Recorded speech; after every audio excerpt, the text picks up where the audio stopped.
thein-betweenman podcast, where men can be men. In this episode, we are going over the following headline from the State of American Men 2025 study done by a company called Equimundo. And the headline number one is this: economic anxiety is at the forefront of men's worries. What do you mean by economic anxiety? All right, I'm going to spend some time on this because it's important. The fact that the world is undergoing social, political, and economic shocks is not a recent phenomenon. What is changing at an increasingly fast pace is the shifting realities of financial security that people can expect today from traditionally defined pathways to success, employment, and economic stability. What my parents had to go through their business career or whatnot, they could lean on some of the realities that were relevant to them. They could stay at AT&T for 30 years and have a retirement and doing stuff. They don't do that anymore now. And as a matter of fact, you're such a commodity in the business world today that you could put in 20 years and on any given whim, they could fire you for whatever reason, justified or not justified. None of it is. But the business world is not empathetic to what your needs are. They're only concerned about what their shareholder needs are. If they're a publicly traded company, if it's a private company, that may be a little bit different too. But if they're publicly traded, you're in the blender with them. And if they got to cut heads to make a profit, you're going. Tangent number one, economic precarity. Rennick, what the hell does precarity mean? Good question. Precarity is a state of instability, insecurity, or uncertainty, especially related to employment and income. Didn't know that. More broadly, precarity can refer to an existence of lacking predictability, material, or psychological welfare. I can identify with that definition. Economic precarity refers to a state of insecure or unstable economic conditions, characterized by a lack of job security, stable income, and social safety nets. It signifies a situation where individuals face financial instability and struggle with the challenges of meeting basic needs and planning for the future. Precarity manifests not merely as an economic uncertainty, but as a condition that fundamentally disrupts social identities and a sense of future possibility. This disruption particularly affects men whose masculinity has historically been anchored in the provider role. Okay, so this is hitting men differently, this sense of uncertainty. And I wasn't fully aware of this for a long period of time. The intersection of economic precarity and masculinity creates a complex terrain where traditional notions of male identity, being a provider, confront increasingly unstable economic realities. Additionally, this is all in the foreground of the global gender gap that women face on a daily basis. Men are really starting to question how much they're wrapped up, how much their worth is wrapped up in what they're able to provide and what they're able to offer, a family that they've willingly decided to go in on, right? And so this whole dynamic of economic anxiety is making us question, oh my God, if I can't do that, am I not meeting my traditional male role model of being a good provider? I must be really bad. And what happens if they had a job making six figures and they got fired and they had to go do a job that was only paying $75,000? Is the family ready to make adjustments on that? Or is your partner going to go to work, right? So these are causing dudes to hang out in the room and do nothing but play Warzone. Men in the U.S. and around the world feel that their main identity is as a provider. Thus, a sense of economic instability cuts to the heart of their sense of self and even their self-esteem, right? Which is just what I was saying. Like, it cuts deeper. That's an embedded deal that we've had, the Gen X folks and even younger than us have had in our system for a long, long period of time. We are identified by what we provide. I am not a man if I'm not able to provide that and more. And my value as a man is only defined as that. Okay? So what we're going to do now is we're going to go over some of the stats that they uncovered in this survey. And it might be a little boring, but I'm going to try to slow down so that I can really emphasize what this research is telling us and hopefully telling you. All right. So here's one of the questions that they asked. In my opinion, being a man is providing for my family. Definitions of manhood have expanded, but men are expected first and foremost to be providers. Isn't that interesting? Because I know when I was the sole provider and my wife was a caretaker, I did laundry. I, gave baths. I read bedtime stories. I was a partner in the caregiving endeavor. And, that was just something I figured I had to do, right? And that was some of my expanded roles.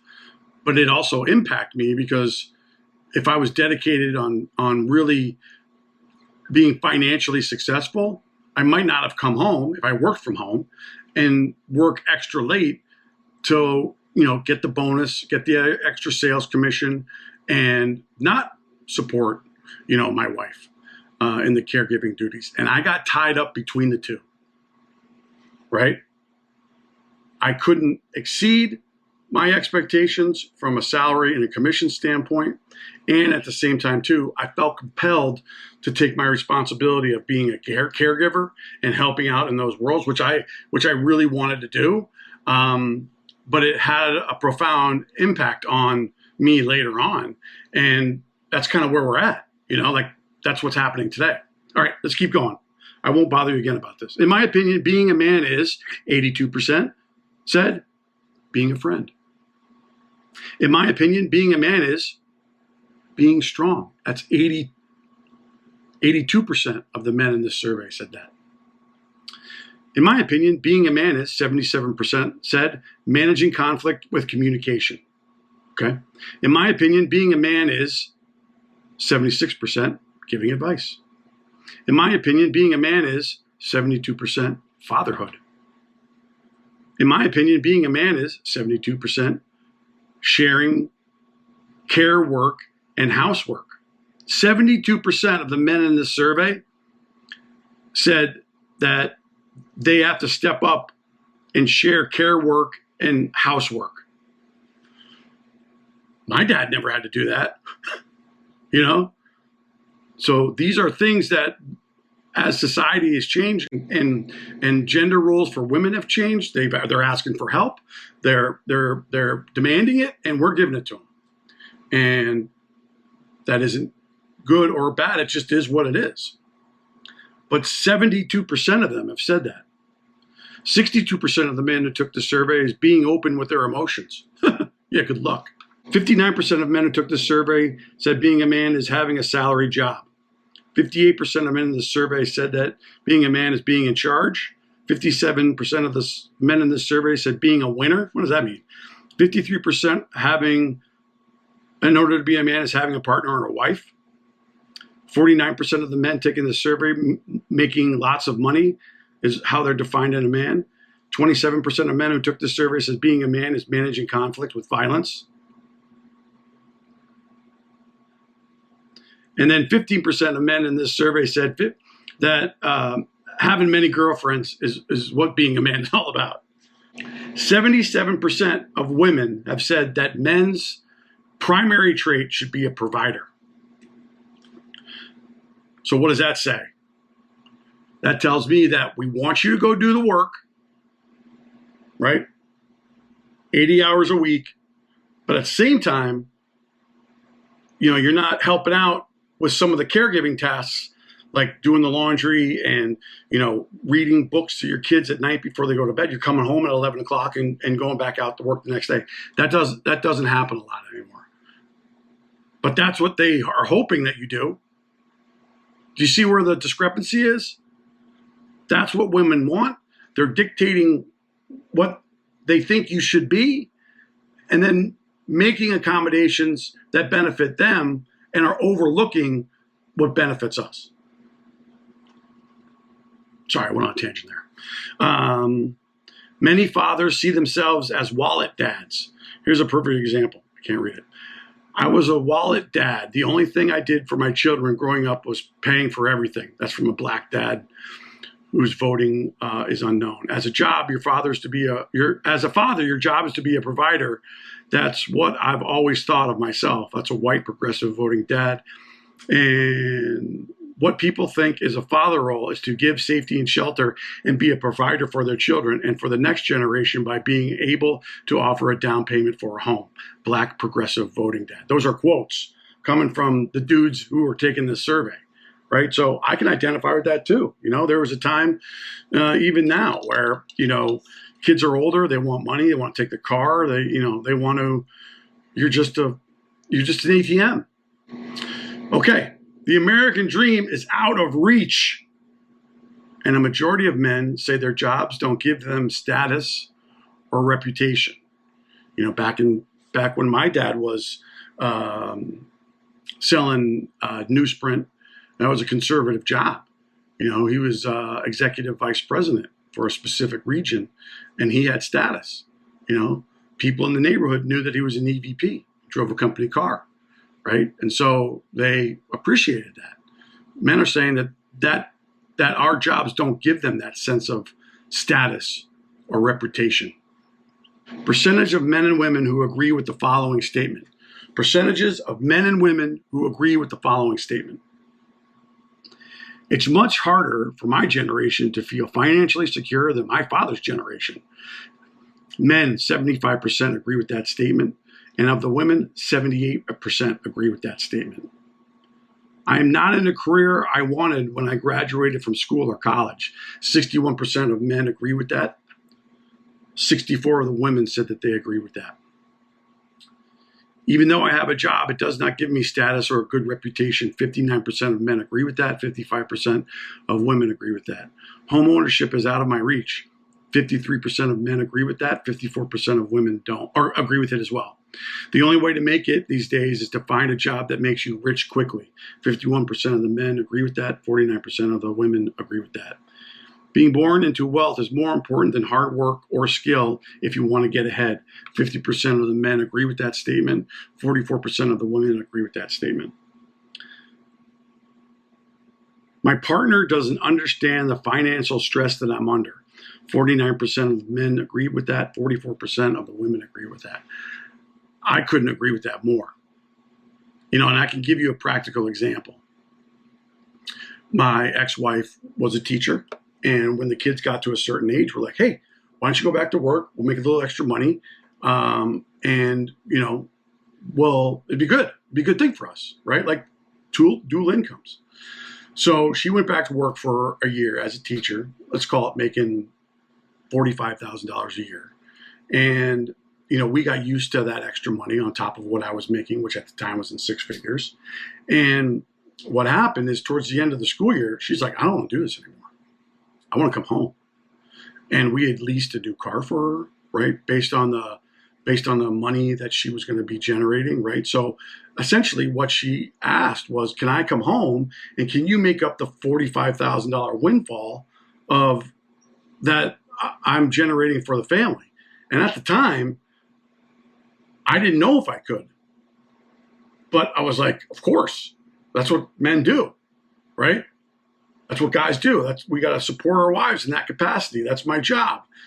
Instead of saying, hey, we need to bring the car back.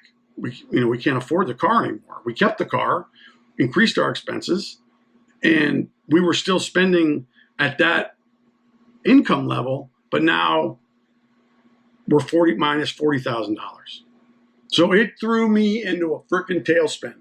So much that how I got through it was just adding more credit card debt, just constantly making sure that whatever expectation, she had on me as far as providing, that I was able to deliver, even if it meant that I was racking up tens of $1,000s of debt. And yeah, dude, it was brutal.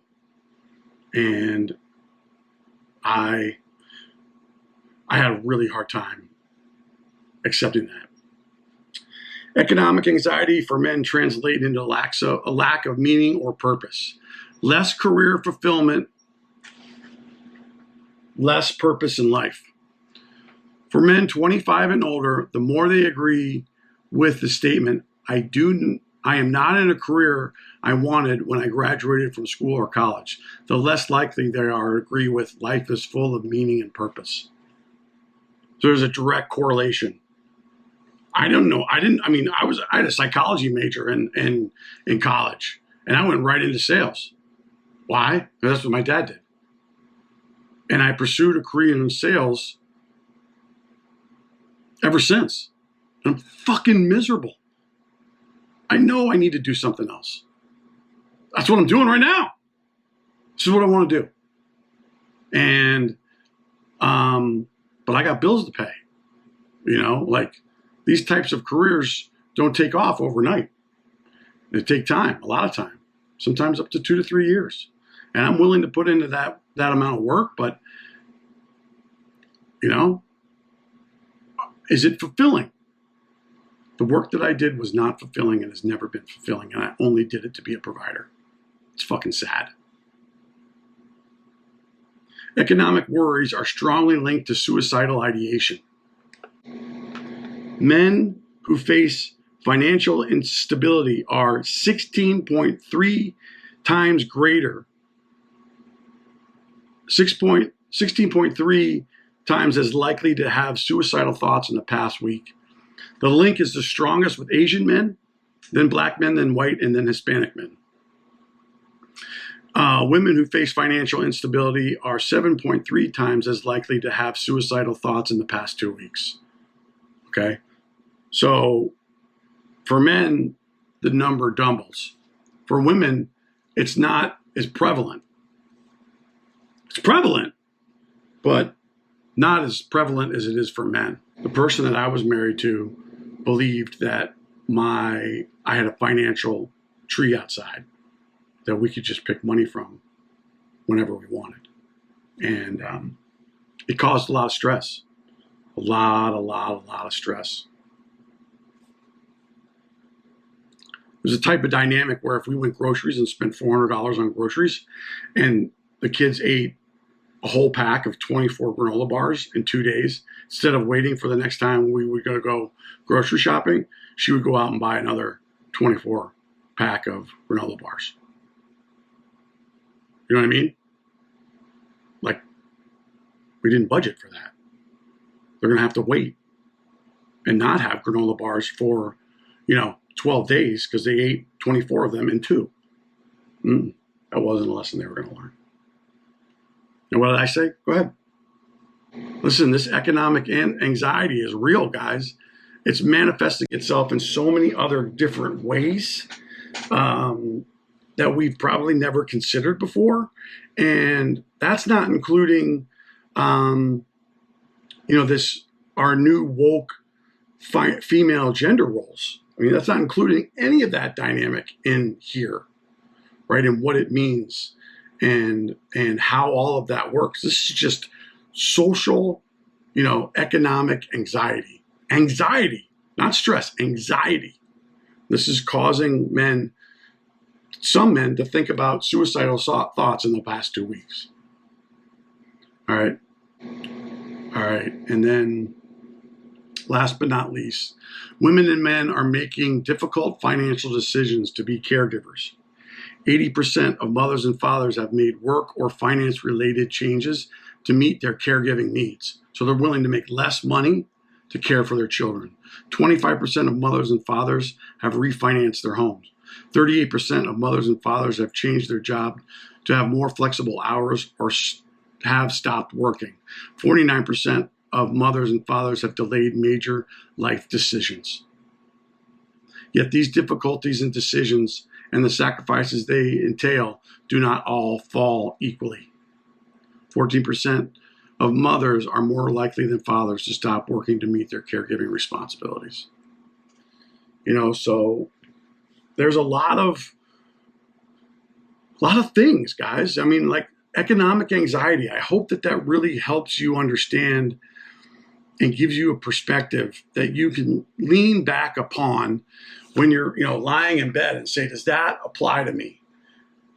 Is my self-worth tied to the type of job I have? I had a situation where I had a peer friend of mine who is incredibly successful, very successful. $100 million? No, but successful, enough to be defined as a success. And what happened was he was in the midst of trying to find a new job, right? The old job that he had, he got transitioned out of, so he was looking for a new job. So like for 5 to 6 months, he was unemployed, but he had the money to do what he needed to do. And one day I asked him if he would like to meet for coffee, and he said yeah. So we went and had coffee. He had gone through a very similar divorce that I've like gone through, where my dynamic was incredibly challenging. Hurtful statements being made about me to my kids. So the concept of parent alienation became really vibrant and true. I could go on, but I don't want to go into a lot of detail because I don't want my kids to watch this. But pain, so much pain that his youngest son, who spent time with his mother, might not call him back for 2 weeks. So I came back outside and I sat down with him, and he was crying, like legitimately, like emotionally exhausted. I've been doing this same thing for 10 years and it's not going away. Okay. It's not going away. It fucking hurts. And I remember him saying this to me like it was yesterday. If I just had a job, this would all go away. And I was like, no, it won't go away. What I did when I got divorced is I got right into therapy and I started working on the areas where I knew I made major mistakes and needed to get help from, not to mention the emotional support I needed as well. I was a train wreck. And so his response was interesting because I suggested to him that maybe he should go connect with my therapist, right? Like you can kind of work through these scenarios because they don't go away. And I gave him the phone number, told my therapist about it, and he did what I believe 95% of the males today do, which is he never called. And he got into a senior level position and he dove in head first into his job so much that, he was able to not think about the trauma that he was thinking about just during that coffee, right? And that's how men deal with emotional trauma, right? They put a lot of their self-worth into their job. And I'm not saying that that's a bad thing at all, because this person was incredibly successful and did an amazing job being there for his kids and being there for his previous job. But we don't like to face these things or even acknowledge that they're there. And when they are there, we aren't in enough pain, or we are willing to do what we need to do to postpone that pain so that we don't feel it now because it's too much and we'll feel it later. And so stuff right? And ultimately, these types of scenarios that I just described with you and have described about myself, they create this stuffing mentality and this anxiety about how I view myself in the world today. And it's hard. It's really fucking hard. And like most of you know, men have not been taught how to share their emotions. You know this. I know this. I'm not telling anything that you don't know. Okay? You know this. But that doesn't mean that it's easier. And we can go on a completely different tangent. I'm not going to do that. But I wanted to share this first highlight with you. And hopefully you can identify with the meaning of economic anxiety. Because here it is. If you've been asking yourself why you're so stressed out or whatever, have you asked yourself, are you aware of the economic anxiety that you're in? Maybe you should. Maybe it's a new dynamic you haven't considered before. That's the purpose, I believe, of this State of American Men 2025 survey, is to give you a glimpse of the reality that we as men are experiencing at a given point in time. It's research. It's representative of the U.S. Okay?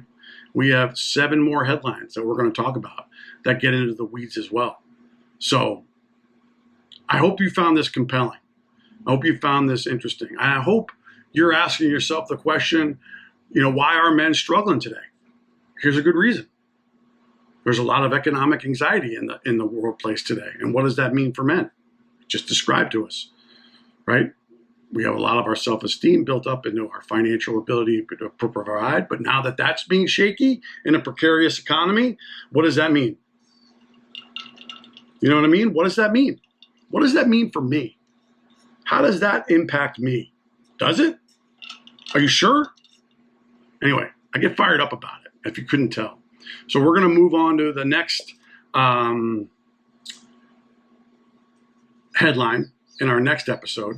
Butchie's hungry. I'm going to feed him in a second. It's okay, pal. The next headline we're going to go over is men's views about masculinity are becoming more restrictive. Oh, they are, Rennick? Yeah, well, according to the State of American Men 2025, it is. So do me a favor, do yourself a favor. Grab yourself a beverage, chill out, take a deep breath. It's going to be fine. Remember, I'm going to be here for you. I really am. I'm going to be here for you. We can work through this garbage together. Consider joining our private male-only Discord server where men can be men and interact with other people, have discussions like topics like this. And we'll build our own community to support each other in dynamics just like this. That's my goal. It's my hope. I hope I can create a community of like-minded men who are willing to take a step into this direction. And if I could do that sooner rather than later, I'd be one happy ass man. All right. So I'll see you on the next one, and I'll see you in there. Have a great day, everybody.